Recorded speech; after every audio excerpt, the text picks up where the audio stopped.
When the Council betrayed Earth, humanity rewrote galactic law. Part 1: The Betrayal. The great chamber of the Galactic Council was silent. Ambassador Park stood at the center podium, her heart beating fast inside her chest. Around her, 12 alien species watched from their elevated seats. Their eyes, some with pupils, some without, some glowing in strange colors, all fixed on the small human woman below. Had practiced this speech 100 times. She had memorized every word, every pause, every gesture. But now, standing here, she felt the weight of 800 million lives pressing down on her shoulders. "Honored members of the Council," she began, her voice steady despite her fear. "I come before you today not as a diplomat but as a mother, a daughter, a sister. I speak for the people of the colonies, our people, your allies." She pressed a button on her wrist device. A holographic display appeared above her head, showing a cluster of rocks moving through space. The asteroids were massive, each one the size of a small moon. Their path was clear. In 72 hours, they would strike the 3 colony worlds in the system. "We have calculated the impact," continued. "If these asteroids hit our colonies, there will be no survivors. 800 million men, women, and children will die. We do not have enough ships to evacuate them all. We do not have weapons strong enough to destroy the asteroids. We need your help." She looked up at the representative. High Speaker sat in the highest seat, his silver skin reflecting the chamber lights. They were the most powerful species in the Council. Their word was law. Their fleet was the largest. Their technology was the most advanced. His face showed nothing. No sympathy, no concern, just cold, empty patience. "The Council will vote," announced the moderator, a small creature with 4 arms and a voice like grinding stones. "All in favor of sending aid to the human colonies, indicate now." Watched the voting lights. One by one they flickered. Yellow, yellow, yellow. 11 species chose to abstain. They would not vote yes. They would not vote no. They simply refused to care. Then the final light appeared. Red, the voted against helping humanity. "The motion fails," the moderator said. "No aid will be sent." Felt her legs weaken. She grabbed the podium to keep herself standing. "Please," she whispered. "They are children, families, innocent people. How can you—" "The decision is final," interrupted. His voice was smooth and cold like ice sliding over metal. "The Council has other priorities. The human colonies are too remote. The cost of intervention is too high. We are sorry for your loss." He did not sound sorry. He did not look sorry. He simply turned away as if was already gone. She stood there for a long moment staring at the empty voting lights. Then she walked out of the chamber. Her footsteps echoed in the great hall. No one followed her. No one offered comfort. She was alone. Back on Earth, Admiral received the transmission in his office. He read the message 3 times, hoping he had made a mistake. But the words did not change. The Council had abandoned humanity. Was an old man now. He had served in the fleet for 40 years. He had fought pirates, explored new worlds, negotiated peace treaties. He had believed in the Council. He had trusted them. Now he understood how foolish he had been. He picked up his communicator and called his daughter. Captain Sora commanded the destroyer Indomitable, currently stationed near the colonies. She was supposed to be on a routine patrol mission. Now she would become humanity's last hope. "Sora," he said when her face appeared on the screen. "The Council refused to help." Sora's expression did not change. She had expected this. Deep in her heart, she had always known the aliens did not truly care about humanity. "How much time do we have?" 12 hours before the asteroids enter the gravity wells. After that, there is no stopping them. Sora nodded slowly. "I have 1 destroyer, Father, 1 ship. I can save maybe a few thousand people. There are hundreds of millions down there." "Save who you can," said. His voice cracked, and for a moment he looked like the old man he truly was. "That is all we can do now." For the next 12 hours, the Indomitable worked without rest. Sora pushed her crew beyond their limits. They flew shuttle after shuttle down to the colony surfaces, cramming people into cargo bays, storage rooms, even the hallways. They took mothers with bobbies, children without parents, old people who could barely walk. The colonists did not panic. They did not scream or fight. They formed orderly lines and waited their turn. When the shuttles could take no more, those left behind simply stepped back. Some waved goodbye. Some held hands with their families. Some just looked up at the sky, watching the rocks grow larger. Sora saved 400,000 people. It was a miracle of logistics and courage. It was also a drop in the ocean. When the first asteroid struck, the Indomitable was still in orbit. Sora watched from the bridge as the colony world below erupted in fire. The impact sent shockwaves across the entire planet. Cities vanished in seconds. Oceans boiled away. The atmosphere itself caught fire. Then the second asteroid hit, and the third, and the fourth. Within an hour, all 3 colony worlds were dead. 800 million people, minus 400,000, were gone. Their homes, their schools, their hospitals, their dreams, all turned to ash and dust. Sora did not cry. She did not scream. She simply stood at the window and watched until there was nothing left to see. Then she turned to her crew, her face as hard as stone. "Set course for Earth," she said. "Maximum speed." No one asked why. They all knew. Something had changed. Something inside every human on that ship had broken and reformed into something new. Something harder, something dangerous. On Convergence Station, Ambassador packed her belongings in silence. Her assistants tried to comfort her, but she waved them away. She did not want comfort. She wanted answers. Why had the Council refused to help? The cost of intervention was not that high. The Alone had hundreds of ships that could have destroyed the asteroids easily. They had chosen not to help. But why? Did not know the answer yet, but she would find out. And when she did, there would be a reckoning. The news reached Earth slowly, spreading through cities and towns like a dark wave. People gathered in streets and squares, watching the footage from the system. They saw the asteroids falling. They saw the colonies burning. They saw the empty voting lights of the council chamber. And they felt something change inside them. Trust turned to suspicion. Hope turned to determination. Fear turned to cold, quiet anger. The government released an official statement expressing sadness and calling for calm.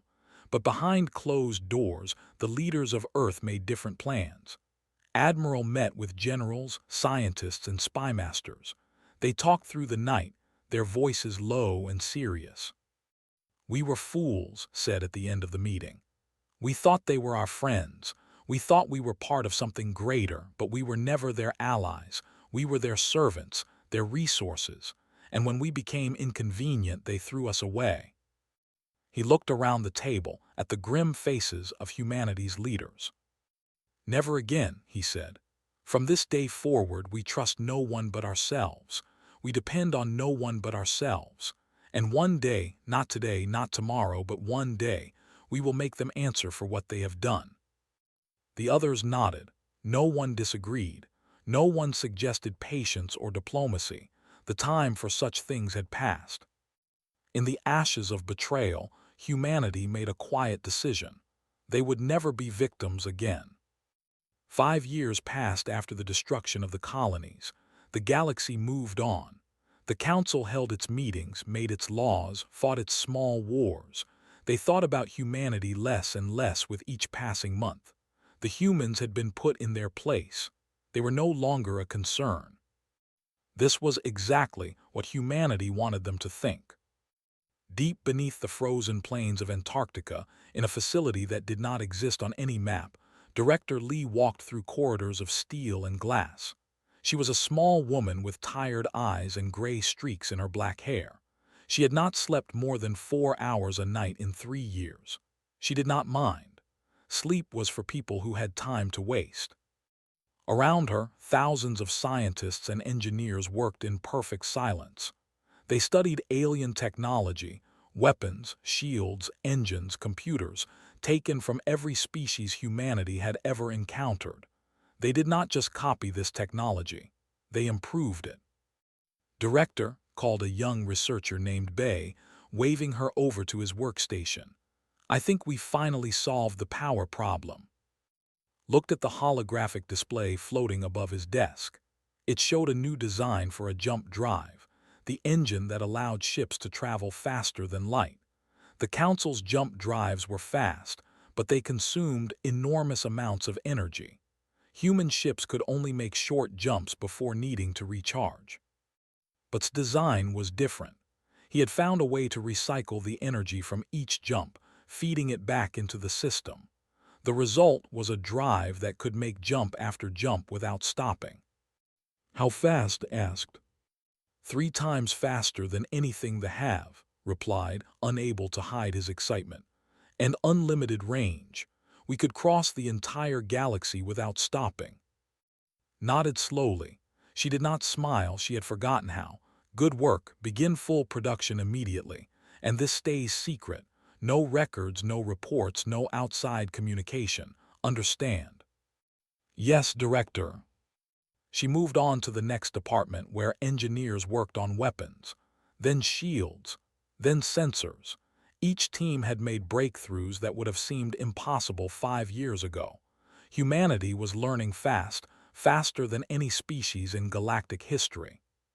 But technology alone was not enough. They also needed soldiers. On a moon orbiting Neptune, far from the eyes of alien observers, General trained his army. They called themselves the Iron Vanguard 100,000 of the finest warriors humanity had ever produced. They had volunteered from every nation on Earth, every colony in the solar system. They trained 18 hours a day, 7 days a week, for 5 years straight. Was a hard man. His face was covered in scars from battles long past. He never raised his voice, never showed anger or frustration. He did not need to. His soldiers feared disappointing him more than they feared death itself. Today, he watched a company of young soldiers run through a combat simulation. They moved through a maze of obstacles, engaging holographic enemies that shot back with stunning accuracy. The exercise was designed to be impossible. No one was supposed to complete it. A young woman named reached the end of the maze. She was covered in sweat and breathing hard, but she was smiling. Behind her, the rest of her squad finished moments later. Walked over to her. You completed the impossible course. Yes, sir. How? Thought for a moment. We stopped thinking about survival, sir. We only thought about the mission. The enemy cannot stop us if we do not care about dying. Almost smiled. Almost. Good. Tomorrow the course will be harder. Rest while you can. As he walked away, he allowed himself a moment of satisfaction. These soldiers were ready. When the time came, they would fight without hesitation, without mercy, without doubt. The galaxy had never seen warriors like them. But soldiers and technology were still not enough. Humanity also needed information. In the heart of space, on a world covered in silver towers and crystal gardens, a young woman named Han Miso lived a double life. She was a human servant, quiet, obedient, invisible. She cleaned their homes, served their food, and smiled at their insults. But every night when her masters slept, Miso became someone else. She slipped through corridors and hacked into computer systems. She files and recorded conversations. She learned secrets that the thought no human would ever discover. It took her 3 years to find the truth about the asteroids. The file was buried deep in the archives of the military command. It was encrypted with their highest security protocols. It took Miso 2 weeks to break through. When she finally opened the file and read its contents, her hands began to shake. The asteroid cluster had not been natural. It had not been random. They had found it drifting in deep space and deliberately redirected it toward the human colonies. They had planned the destruction for years. They had watched it happen and done nothing because they wanted it to happen. But why? Miso kept reading, searching for an explanation. The answer made her blood run cold. Humanity had been growing too fast. In 60 years, they had gone from primitive to a functioning interstellar civilization. They learned too quickly. They adapted too well. They asked too many questions and challenged too many rules. They feared what humanity might become. They feared losing their position at the top of the galactic order. So they decided to break humanity's spirit before it was too late, destroy their colonies, kill their people, remind them that they were small and weak and alone. It was not justice. It was not punishment. It was murder, planned and executed by the most powerful species in the galaxy. Miso transmitted her findings to Earth using a hidden communication device. The signal was encoded, compressed, and bounced through a dozen relay stations. It took 3 days to reach its destination. Admiral received the transmission alone in his office. He read it once, then again, then a third time. His face showed no emotion. He had suspected something like this for years. Now he had proof. He called a meeting of humanity's secret leadership, director, general, and a dozen others. They gathered in a secure bunker beneath the Pacific Ocean, surrounded by screens showing data from across the galaxy. Shared Miso's report. When he finished, silence filled the room. "They killed our people," General said finally. 800 million innocent lives, because they were afraid of us. "They will be more afraid soon," Director replied. "Our technology is ready. Our weapons are superior, our ships are faster. We can hurt them now." "No," said. "Not yet. We hurt them now, they will unite against us. We need more time, more ships, more allies." "Allies?" asked. "Who in this galaxy would stand with humanity against the—" Smiled a cold, thin expression that did not reach his eyes. "They have many enemies, species they have conquered, enslaved, destroyed. We will find them. We will arm them. We will teach them that they are not alone." For the next 2 years, humanity continued its secret work. They built more ships in hidden shipyards. They trained more soldiers on distant moons. They made contact with oppressed species across the galaxy, offering friendship and hope to those who had none. And through it all, they smiled at council meetings. They paid their tribute. They bowed their heads and accepted every insult. They laughed at the broken humans who had lost their colonies and their pride. They did not see the fire burning behind humanity's eyes. They did not hear the factories working day and night. They did not know about the armies waiting in the dark. The galaxy thought humanity was defeated. In truth, humanity was simply waiting. Admiral kept a photograph on his desk, a picture of the colonies before their destruction. Green fields, silver cities, children playing under an alien sun. He looked at it every day, reminding himself why he worked so hard, why he slept so little, why he had sacrificed everything he once believed in. "Soon," he whispered to the photograph, "soon they will know what they created. They made us into something new, something they should never have awakened." He turned off his desk lamp and walked out into the corridor. Around him, humanity prepared for war. The quiet years were almost over. The annual Council Summit was the most important event in the galaxy. Representatives from every member species gathered on Convergence Station to discuss trade, security, and the future of their alliance. They hosted lavish parties and made grand speeches about unity and progress. Everyone smiled and pretended they were equals. Ambassador walked through the crowded reception hall, her face calm and pleasant. She was younger than Park had been, only 35 years old, but she had the same steel in her spine. She had been chosen for this moment because she could keep a secret better than anyone alive. Today, she would reveal that secret to the entire galaxy. High Speaker approached her, his silver skin gleaming under the crystal lights. He was older now, his movements slower, but he still carried himself like a king. "Ambassador, how wonderful to see humanity represented at our summit. I hope you have recovered from your difficulties." Smiled politely. We have learned many things from our difficulties, High Speaker, lessons we will never forget. Nodded, satisfied with her humble response. He had no idea that behind her smile was counting the seconds until his world fell apart. The formal session began an hour later. Delegates took their seats in the great chamber, the same chamber where Park had begged for help 7 years ago. The same voting lights hung above. The same cold indifference filled the air. Waded through 3 hours of boring speeches about mining rights and trade routes. She watched the delegates yawn and whisper to each other. She felt the weight of the data chip in her pocket, containing evidence that would change everything. Finally, the moderator called her name.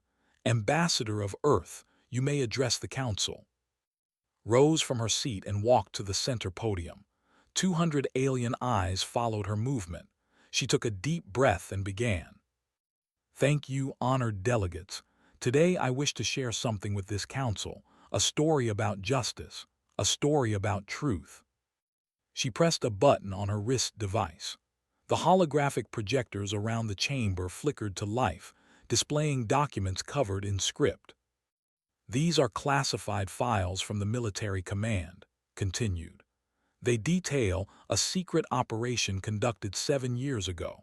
The operation had one goal: to redirect a cluster of asteroids toward the human colonies in the system. Murmurs spread through the chamber. Silver Face turned pale. The asteroids were not natural, said, her voice rising. They were a weapon used by them to murder 800 million human beings. She pressed another button. New documents appeared, communications between generals, orders signed by himself, detailed calculations showing exactly how the asteroids were moved. This council knew, continued. Every species in this chamber was informed of the operation. You all chose to look away. You all chose to let our people die. The chamber exploded in chaos. Delegates shouted at each other. Some species rose from their seats, demanding explanations. Others sat in stunned silence, unable to deny what they saw. Stood up, his voice booming across the chamber. These documents are forgeries, human lies designed to divide us. Guards, arrest this woman immediately. The chamber doors burst open. Soldiers marched in, their weapons raised. They surrounded the central podium, trapping in a circle of armored bodies. Did not flinch, she did not run, she simply smiled. High Speaker, she said calmly, I suggest you look outside. Hesitated. Then he turned to the massive window that dominated one wall of the chamber, a window that offered a perfect view of the space surrounding Convergence Station. The sky was filled with ships.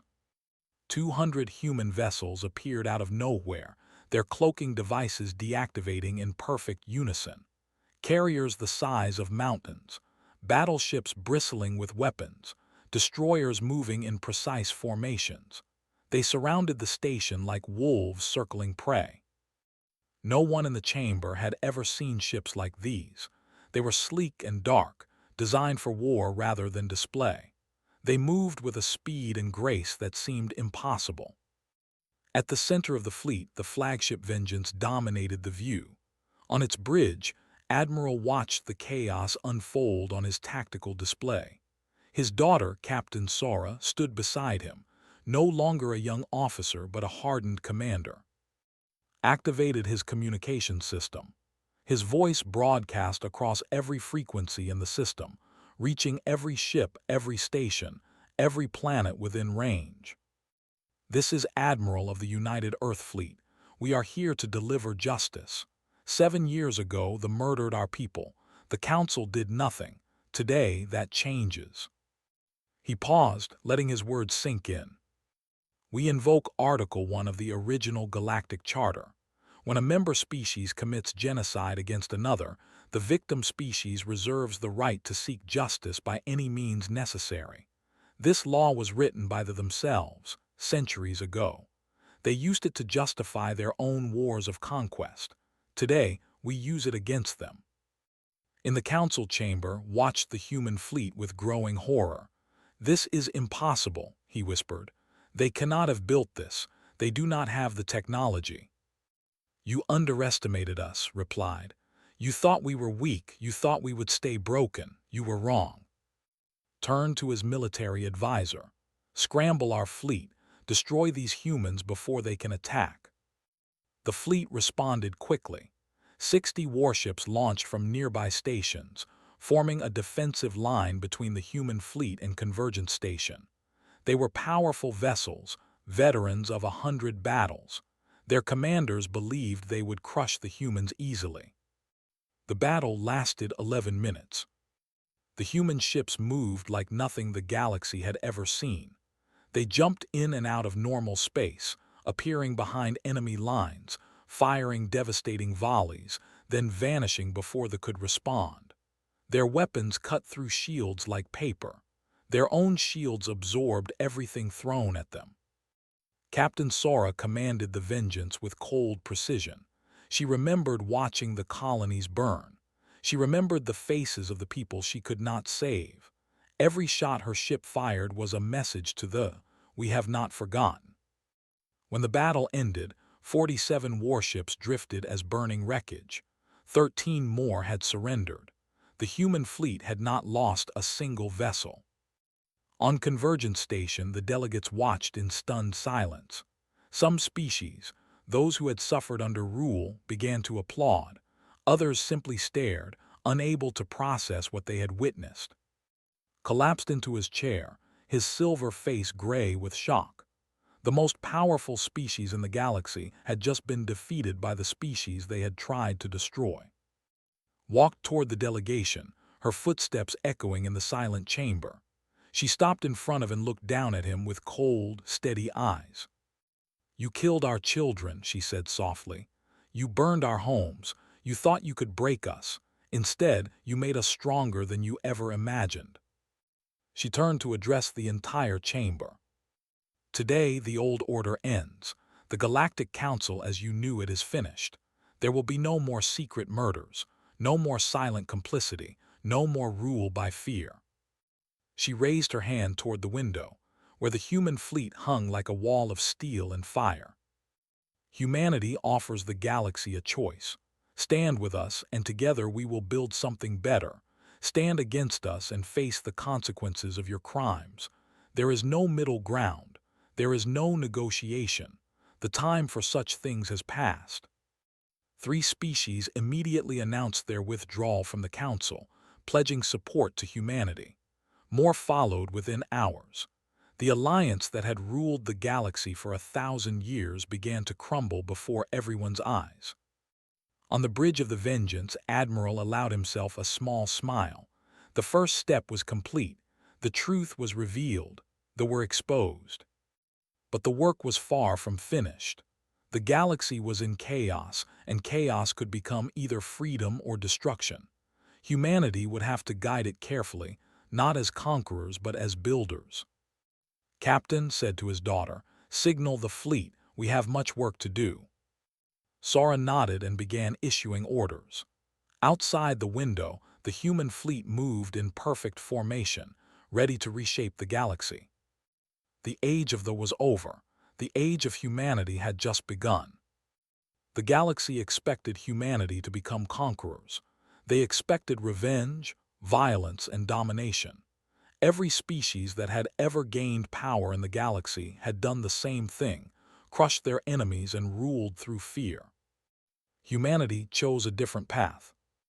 Captain stood on the surface of a planet called, surrounded by millions of creatures who had never known freedom.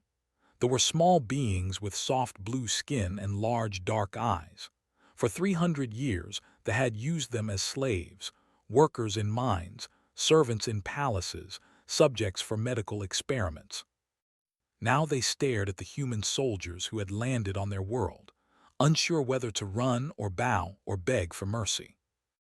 Removed his helmet and knelt down so he was at eye level with a young child. The child trembled, expecting a blow.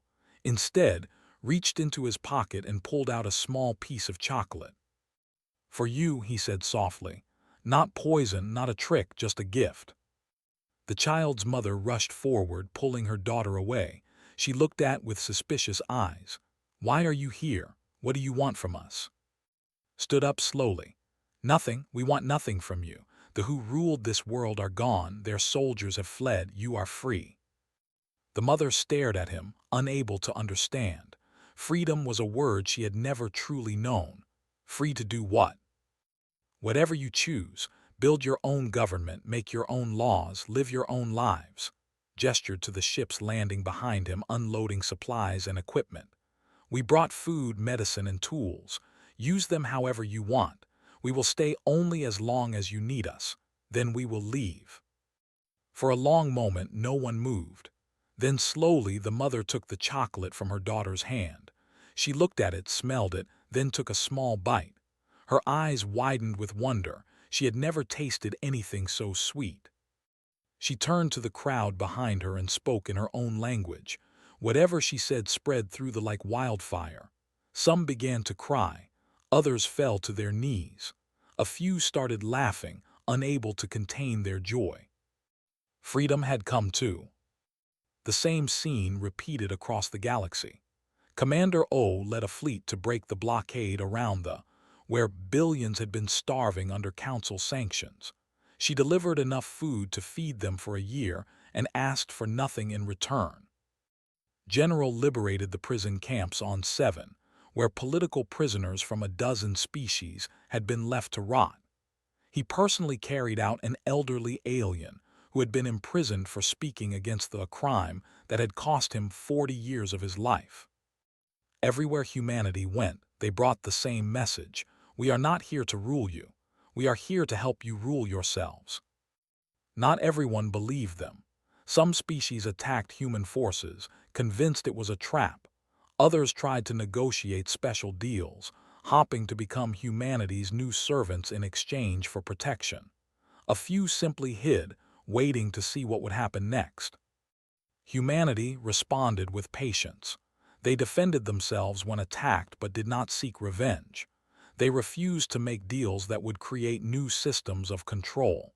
They kept their promises, even when it would have been easier to break them. Slowly, trust began to grow. On Convergence Station, now under human control, Ambassador worked day and night on the most important document in galactic history. She sat in a small office surrounded by data pads and holographic displays, writing and rewriting every word. Beside her sat Dr. Shin, a constitutional scholar from Seoul.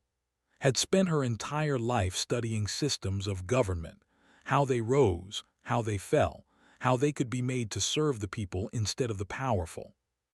The old council had 13 articles, said, scrolling through the original charter. Every single one was designed to protect the strong and control the weak. Look at Article 4. It gives veto power to any species with more than 100 warships. That means they could block any law they didn't like. "No more," replied. "The new charter must treat every species equally. No vetoes, no special privileges, one voice for each world, regardless of military power." They worked together for weeks, consulting representatives from dozens of species who had volunteered to help. They sent a delegation. So did and 30 other peoples who had suffered under the old order. They shared their experiences, their hopes, their fears for the future. The document they created was simple compared to the old council charter. It had only 3 principles, but those principles would reshape the galaxy. First, no species shall be enslaved, exploited, or exterminated. This was the most basic right, the foundation of everything else. Any species that violated this principle would face the united response of all others. Second, all species shall have equal voice, regardless of military or economic power. A small farming world would have the same vote as a mighty empire. Decisions would be made together, not imposed from above. Third, justice shall be swift, transparent, and apply to all without exception. No one would be above the law. Leaders who committed crimes would face trial. Governments that harmed their people would answer for their actions. They called it the Covenant of Free Worlds. The signing ceremony took place in the great chamber of Convergence Station, the same room where the council had voted to let the colonies burn. But now the room was different. New banners hung from the walls, representing every species that had chosen to join the covenant. The cold lighting had been replaced with warm colors that made the chamber feel alive. Stood at the podium, looking out at the delegates who filled the room. There were more than 30 species now, with more sending representatives every day. Some had come with hope, others had come with suspicion. All had come because they believed something better was possible. "Today we begin a new chapter," said, her voice carried by speakers throughout the station. "Not the chapter written by conquerors and tyrants, a chapter written by all of us together." She picked up a stylus and signed her name on the holographic document floating above the podium. One by one, representatives from each species came forward to add their signatures. The delegate wept as she wrote her name, the first time her people had ever been treated as equals. Admiral watched the ceremony from the observation deck above. His daughter Sora stood beside him, her eyes fixed on the gathering below. She had commanded ships in battle, saved thousands of lives, helped plan the liberation of entire worlds.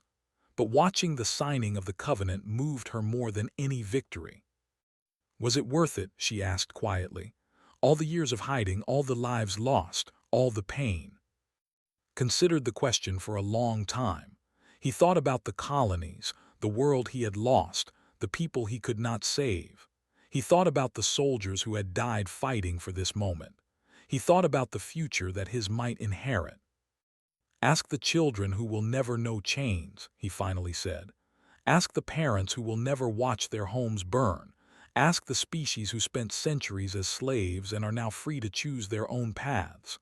He paused, his old eyes bright with emotion. "I think they would say yes." Sora nodded slowly. She still dreamed of the colonies burning. She always would. But perhaps now those dreams would be joined by different memories, memories of hope instead of destruction. Below them, the ceremony continued. Species that had been enemies for generations shook hands and made promises. Old hatreds did not disappear overnight, but for the first time in galactic history, there was a framework for peace. They were not destroyed. Many humans wanted revenge, and the other leaders argued against it. "If we become what they were," said, "then everything we built means nothing." Instead, they were held accountable.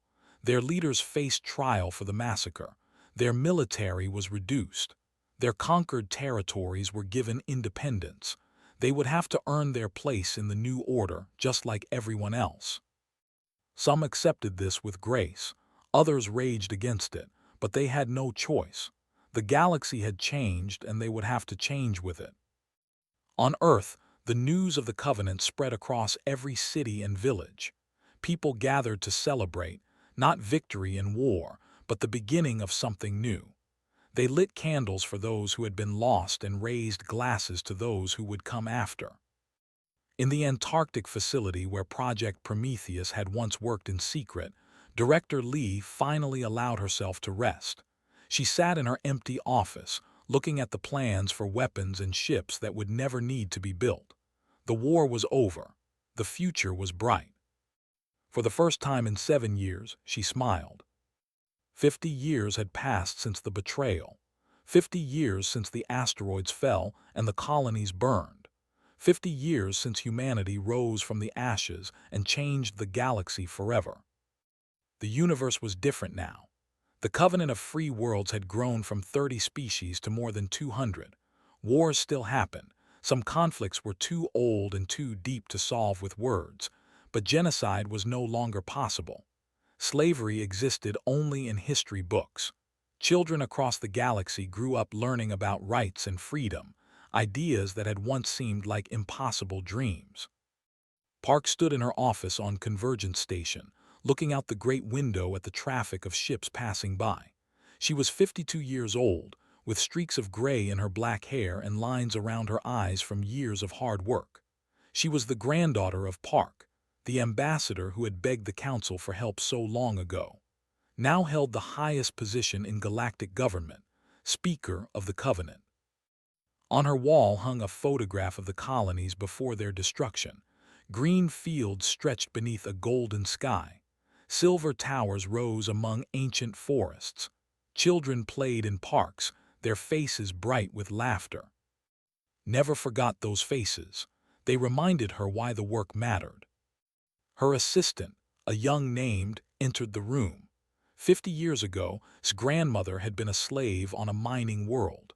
Now her granddaughter served in the highest levels of galactic government, respected and valued like everyone else.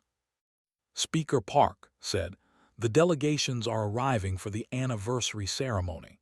The ambassador wishes to speak with you before the event." Nodded and finished her tea. The anniversary of the betrayal was always a difficult day. It was a time for remembrance and reflection, a reminder of how far the galaxy had come and how much work remained. She made her way through the corridors of Convergence Station, greeting delegates from dozens of worlds. Some she knew well after years of working together. Others were new, young representatives who had never known a galaxy without the Covenant. She treated them all with the same warmth and respect. The ambassador was waiting in a small conference room. His name was, and he was ancient by his species standards, nearly 300 years old. He had been a child when the first blockaded his. He remembered the hunger, the fear, the desperation. He also remembered the day Commander O's fleet arrived with food and medicine. That memory had shaped the rest of his life. "Speaker Park," he said, rising slowly to greet her, "thank you for seeing me." "Of course, Ambassador, what troubles you?" His large eyes grew sad. "I have been thinking about the young ones especially. They did not choose what their ancestors did, but they carry the weight of it anyway. Some of them struggle to find their place in this new galaxy." Understood. They had been the most hated species in the galaxy after the betrayal. Many had retreated to their core worlds, ashamed of their history. Their children grew up hearing stories of their grandparents' crimes. It was a heavy burden. "What would you suggest?" she asked. "Reach out to them," replied, "not as conquerors or judges but as neighbors. Show them that redemption is possible. The Covenant is built on the idea that every species can change. Let us prove it." Considered his words carefully. Old hatreds died slowly, and many species still distrusted the deeply. But was right. If the Covenant meant anything, it meant giving everyone a chance to become something better. "I will speak about it in my address today," she promised. "Thank you for your wisdom, old friend." Bowed his head. "Thank you for listening, young one." The anniversary ceremony took place in the Great Chamber, the same room where so much history had been made. Stood at the central podium, looking out at representatives from 200 worlds. Behind her, holographic displays showed humanity's journey through the last 50 years. She saw the burning colonies and the quiet years of preparation. She saw the revelation at the Council Summit and the battle that followed. She saw the liberation of enslaved worlds and the signing of the Covenant. She saw schools being built, hospitals opening, children of former enemies playing together for the first time. "Thank you all for being here," she began, her voice steady and clear. "Today we remember those we lost. 800 million lives taken by cruelty and fear. We cannot bring them back. We cannot undo the suffering they endured, but we can honor their memory by continuing to build the galaxy they deserved." She paused, letting her words settle over the audience. 50 years ago, humanity faced a choice. We could have become like those who hurt us, conquerors and tyrants, ruling through fear and violence. Many would have understood if we had chosen that path. Our anger was justified. Our power was absolute. Her eyes found the delegation, sitting in their traditional seats near the back of the chamber. Some of them looked ashamed. Others looked hopeful. All of them were listening. But we chose differently. We chose to answer cruelty with justice. We chose to answer hatred with hope, not because we were weak, but because we understood that true strength is not about what you can destroy. It is about what you can build. She gestured to the delegates around her. Look at what we have built together. 200 species working toward common goals, trade routes that connect the entire galaxy, schools where children learn about cooperation instead of conquest, courts where justice is available to everyone, not just the powerful. The chamber was silent, every eye fixed on the human woman at the podium. We are not perfect. We never will be. Old hatreds still simmer beneath the surface. New conflicts arise every day. The work of building a just society never ends. She took a deep breath. But I believe we are moving in the right direction. I believe that 50 years from now, our children's children will look back at what we accomplished and feel proud. Not because we were the strongest or the richest or the most powerful, but because we tried to be kind. We tried to be fair. We tried to be worthy of the galaxy we inherited. She looked directly at the delegation. And to our colleagues, I know the past weighs heavily on you. I know you carry burdens that you did not choose, but the Covenant offers you the same promise it offers everyone else, the chance to be judged by who you are, not where you came from. The sins of your ancestors are not your sins. The future is still yours to write. A murmur passed through the chamber. Some delegates looked surprised. Others nodded slowly, accepting her words. The young representative, barely 30 years old, wiped tears from her silver eyes. Concluded her address with the words that had become the unofficial motto of the Covenant. They thought our compassion was weakness. They thought our patience was submission. They were wrong. Humanity does not forget, but more importantly, we do not become what hurt us. We answer cruelty with justice. We answer hatred with hope. That is our gift to the galaxy. That is our legacy. The chamber rose as one. 200 species applauded together, their voices joining in a sound that echoed through the station and beyond. After the ceremony, walked alone through the archives of Convergence Station. She passed displays showing ancient weapons and forgotten treaties, relics of a galaxy that no longer existed. In a small room at the end of the corridor, she found what she was looking for. The original council charter sat in a sealed case, its pages yellowed with age. Beside it, under protective glass, lay the first draft of the Covenant, written in ambassadors' handwriting, stained with coffee and covered in corrections. Stood before these two documents for a long time. One represented fear and control. The other represented hope and freedom. The distance between them was measured in decades of struggle and sacrifice. She thought about her grandmother, who had begged for help and been refused. She thought about Admiral, who had planned humanity's rise with cold determination. She thought about Captain Sara, who still dreamed of burning colonies even now in her final years. She thought about Director and General and Han Miso and all the others who had given everything for this moment. They were all gone now. The generation that had built the Covenant had passed into history, but their legacy lived on in every child who grew up free, every species that knew justice, every world that chose cooperation over conflict. Placed her hand on the glass above the Covenant draft. "We kept our promise," she whispered. "We built something worth building." She turned and walked back into the light, ready to continue the work. The galaxy was vast, and there was always more to do. But for the first time in a long time, she felt hope. True hope. The kind that could last forever.